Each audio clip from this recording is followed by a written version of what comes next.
So my mom is a teacher, but she was the reason I didn't want to be a teacher. And I fought being a teacher for years. And then when I started at college, I had a professor who knew me well and said, I see for you a future in education. He said, I think you have it. I think that this is what you should do. And he said, why don't you come with us to Hawaii? We're going to teach at 2 different schools there. And he said, just see if it inspires you to continue this job. And so I went to Hawaii and I taught 2 weeks at Kamehameha, which is it's only open to students who are Native Hawaiian. And then I taught 2 weeks at the poorest public school in the country, which people are shocked to learn was in Hawaii. And it was just a click in my brain. I just was so decisive that I wanted to be a teacher then. And I continued that without even a question until I graduated, which was when I started having questions. But I really always felt like it was the job that was the best fit for me.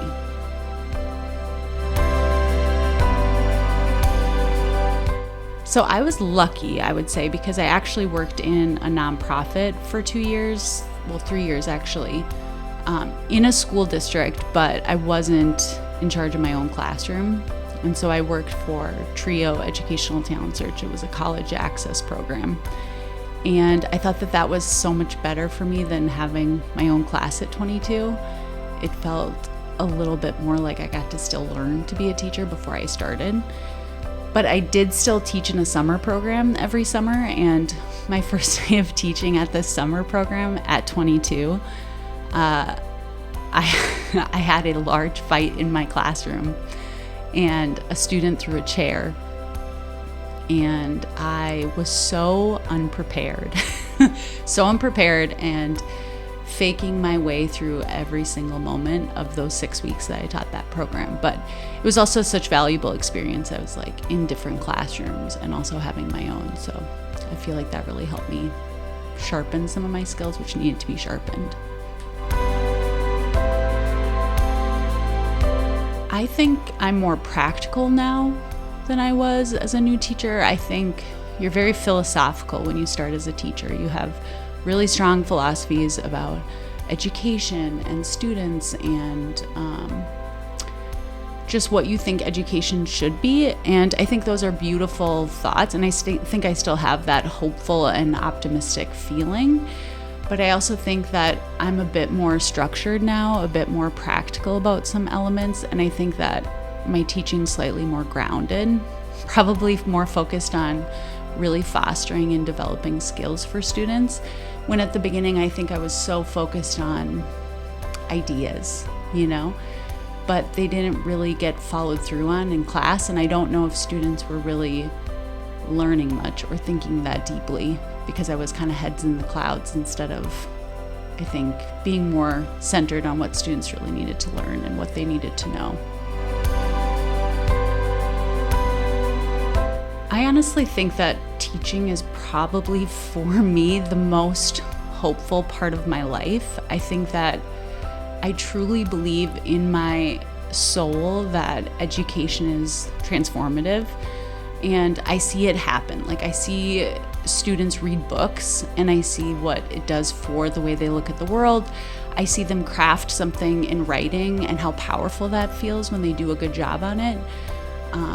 I love to see the growth students can make in such a short amount of time.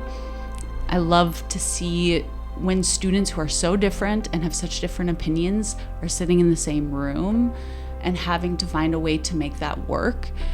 And so I would say that I feel hopeful when I see enthusiasm and curiosity. Curiosity is always my most hopeful part of teaching. When I see a student genuinely asking questions and wanting something and trying to learn and get better, that feels so hopeful, because if you can be curious in the world, I think you can be successful. Well, I think you epitomize curiosity. I mean, you are an incredibly curious, question-seeking person. If I would put something dry and boring in front of you, I think you could find something to be curious about. And so if I give you a book, you look at it with sparkling eyes, like, oh, what can this book teach me? What can I learn from this book? Ooh, this assignment. Oh, how can I approach this assignment? How can I think about this? How can I write this? And that curiosity for me is what you epitomize.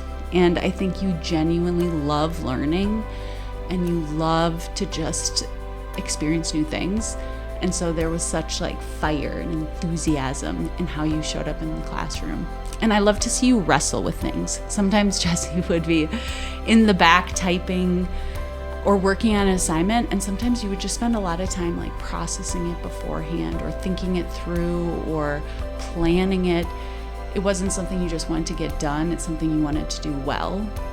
And I think that's kind of rare, actually. So you felt like a rare student to me.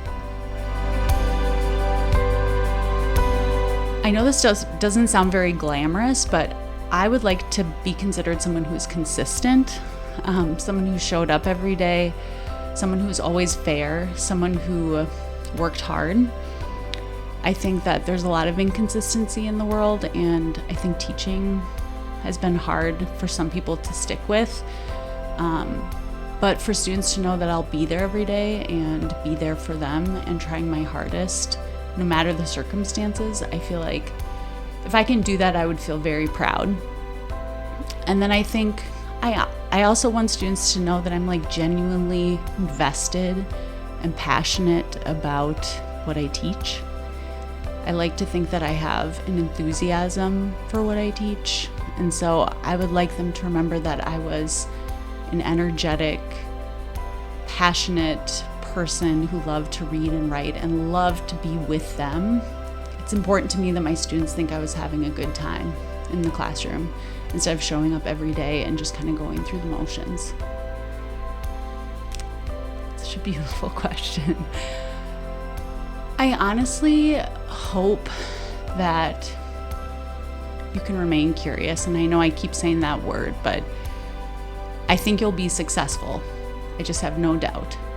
And I think what I want for your success is that you follow something that brings you passion and makes you come alive and makes you feel like you have purpose in the world and makes you feel that you have something to contribute. And I feel like that's going to happen for you. I really do.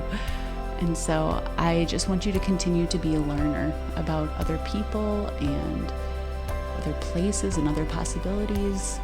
And I think that's what you want too. So I hope you fulfill all those dreams. And I think you will. You're a very motivated person.